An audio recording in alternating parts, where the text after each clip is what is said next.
If you're hitting the midlife stage of your life and have thoughts of reinventing yourself, just know you are not alone. Ada's on your side to help you take on that transition. News Channel 8's Jen Holloway has tips for anyone feeling restless and unfulfilled, which is probably a lot of people. A whole lot of people. I've gotten so much social media feedback on this, so I know you guys are feeling it too. So first of all, let me introduce you to two people who have made and survived those major life changes.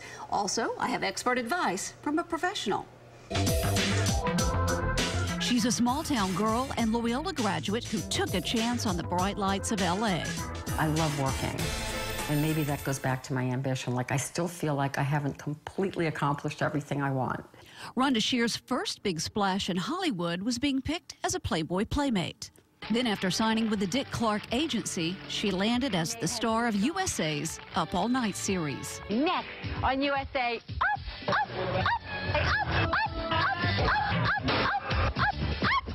all night. But the lights of Hollywood began to fade, and Rhonda realized that she could either take charge or sit and wait for change. And that she did, creating a line of undergarments for women and becoming a bestseller on HSN. I'm just saying to anyone who wants to be an entrepreneur or they have that spirit, you just have to believe in yourself. But don't think her Hollywood career always opened up doors for her. Actually, it didn't. If anything, it could have closed them in that, because I was so typecast as this bimbo character. Jose Bello's first professional job was with the Tampa Tribune. I launched my career in an old industry, the newspaper industry, many, many years ago. And when the newspaper closed, he found himself trying a variety of industries, which has actually served me well for what I'm doing now.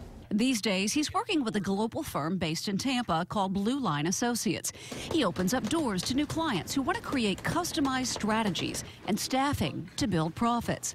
As a professional who's endured not 2 or 3, but 4 career changes, his advice is to seek counsel from others you trust. However, there is a caveat to that, and that is, remember that the advice that people give you is always based on their perspective of your question or your situation. So it's important to remember that. So it's with a grain of salt. His advice for finding your next career? Relationship building, asking and inquiring. And if there is a job that you want, go get it. Do the things that you need to do to put yourself in front of the people that are going to make those decisions. Two people who, like a lot of others, embraced a career change in their midlife years.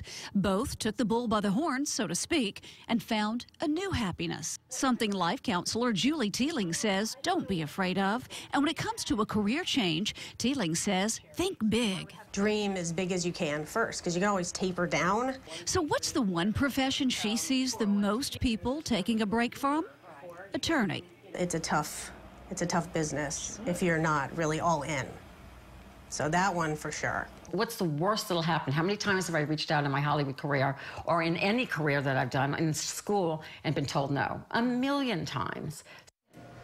And just remember, you're not alone if you are dealing with Mother Nature's midlife issues. Almost everybody goes through that curveball in life.